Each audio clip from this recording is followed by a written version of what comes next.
With you, Mr. Cabot.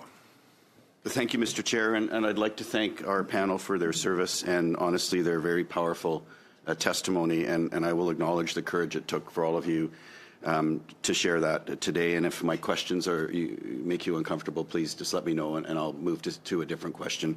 But I truly respect what you've done today. And I only have a few minutes, so I won't be able to ask questions of everyone. But Mr. Chisholm, thank you for the work you've done at the SMSRC. Could you briefly describe some of the duties as a liaison officer and maybe share how many cases you dealt with as a liaison officer in your time there? Yes, sir. So I was mortified when I found out the number of cases involving the MLO, and it is only a percentage of the number that SMSRC call in. But I personally dealt with over 500 cases in 2 years. Given some of those cases are double dipping, where I would talk to the chain of command or the affected member. But my job was almost a template that I was there to help affected members with military hurdles. Could be leave, could be dealing with the chain of command, etc. And a good portion was assisting the chain of command with maneuvering through sexual misconduct and their policies.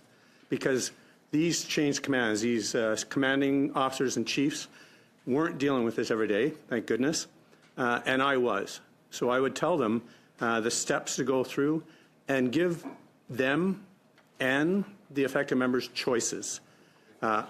Sorry? Just interject and ask, in that process, were victims ever advised of opportunity to progress both civilian and military justice systems in that part of that process? So I believe in the SMSRC that they weren't, but as an MLO, I always told them they have a choice. Were you or anyone at SMSRC ever consulted on C-11 at your time there? No, sir. Okay. And do you, in your opinion, based on the 500 plus cases that you dealt with, do you feel that victims would have been better served, one, and knowing that there was a choice, and also having a choice of being able to go between civilian and or military systems? Absolutely, sir. I believe that the civilian system has failed our victims, and I spoke to one last night who identifies as a victim, that she believes by going civilian that it ended her career. Thank you, Mr. Chisholm. I'm going to change to Ms. Secure, and thank you for your work that you do on the Women's Veterans Council and some of the other organizations, and I think gives you have you spoken to many other victims, and also your own opinion? I would be interested for the committee to know, do you feel that there should be a choice for civilian or military systems of justice? Thank you for the question. For the people I've been interacting with, most of them were either scared to just report, either scared to just share the story and what they've been through. Choice was not offered necessarily. So for most of them that I was interacting with, it was never something they had envisioned. So for me, this is why choice is really, really important, and at all level. Even if we say that now it was always there that the choice was possible, some of them never reported like me because they were scared and knew the consequences. So I would say that choice is maybe on paper offered. Is it the case in reality? For most stories that I've heard, it's not the case. Okay, thank you. And I am aware that you've appeared in front of the VAC committee. Can you share how many times you've testified in front of the Veterans Affairs Committee?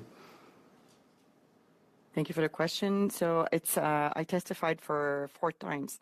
Thank you. And have yourself or any of the other, are you aware of any other people on the Women's Veteran Council, have they been consulted on Bill C-11? Just speak for yourself if that works. Yeah. To my own knowledge, I don't think anyone has been asked a question. Okay, thank you. And as far as you mentioned independence and the senior officers in your case, and if I could ask, were charges ever progressed in your case? Were you given that choice to choose between systems? the choices I've made is not to report because it was directly involving my chain of command, and it was, putting at risk my deployment in Afghanistan. There was too many things at stakes for me to report, so it was never prosecuted. Okay, thank you. Okay. You spoke of independents and senior officers, specifically in your case. Under C-11, the Provost Marshal will now change to reporting under the Minister, so outside of reporting to uniform. Do you think that this would have made an improvement in your case? I'm asking you specifically because it dealt with senior officers. Thank you for the question. So I think it would have helped. The thing is, what mechanism? There was no mechanism available for me to report when I was abroad. So I'm wondering if it would have made a difference. I'm not even sure, but probably yes. Potentially. Okay. Thank you for your generosity. Mr. Chisholm, we heard a question about Armed Forces members' cases being investigated and prosecuted by their supervisor and immediate chain of command. My understanding is that, of course, it would be reported to their supervisor and chain of command. In the 500 cases plus that you dealt with, would you say that they were investigated and prosecuted by their chain of command, or was that done by the military police and the DMP, et cetera, outside of their chain of command?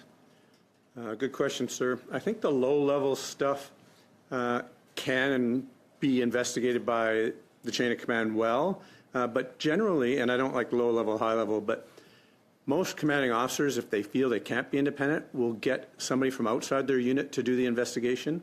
And I do believe anything that's been not criminal or low-level, which, again, I don't like it, the military police are equipped to do that. And I believe the conviction rate, because they do it daily, is quite good.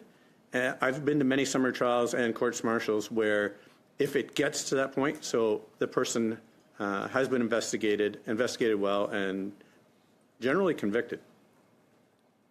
Thank you. So would it be fair to say, as a comparison, a police department, if a police officer had committed a crime, while it might be reported internally, then it would then be investigated by an independent police body, or in a case of a smaller department, perhaps a different police department? Would that be a similar analogy to convert from civilian to military terms?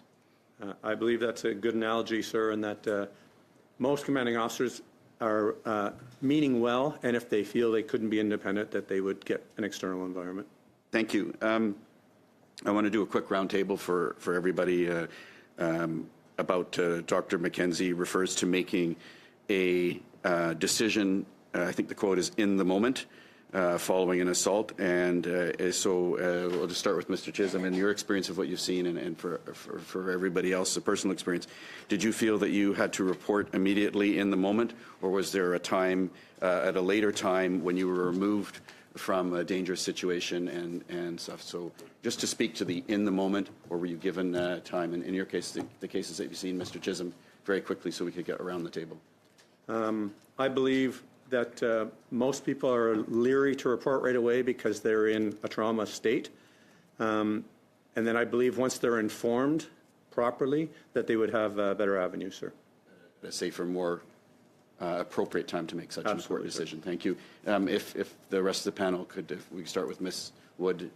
Yes, thank you, sir. I knew I had been raped for a week. I'm sorry, I was drugged and raped. I knew about it for a week, and I talked to a medical doctor on base, and he warned me that I should think twice about reporting to the MPs because reprisals often follow you around for the rest of your career. And I thought about it for 24 hours, and then I reported. This was a week later, plus 24 hours. Did you feel you were in the moment, or that you had appropriate opportunity to make such a terrible decision? I had time by then. Thank you for that, and I'm sorry for what happened. Ms. Van Leusden, if you could answer the same question, please. So 2 of my reports ended up being legacy reports about 20 years after the fact. I did not have the support that I would have needed to report at the time. In the one instance in Kingston on my course, he remained my course warrant. So I still reported to him. They actually had us all march into the office one morning because we had all, and we had to give him reasons why we'd screwed up. And the night before that was the night that he'd assaulted me. So when I walked into his office, he sort of smirked at me and asked, why I wasn't feeling well. And so just as an example. So 20 years later was certainly not in the moment. Right, but I also did one immediately. You did one that was... Yes.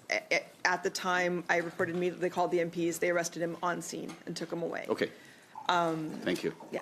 Thank you very much. Ms. Rose? Mine is also a legacy, so mine doesn't count in that question. But on the cases that I have attended, the first thing I do is I tell them, let's take a breath, let's get the medical stuff done, go through this, I'm here with you, and then usually within 3 to 4 days they're making decisions. Thank you, and I respect that. I think that's very good that you're counseling people to that, and I'm sure it's appreciated.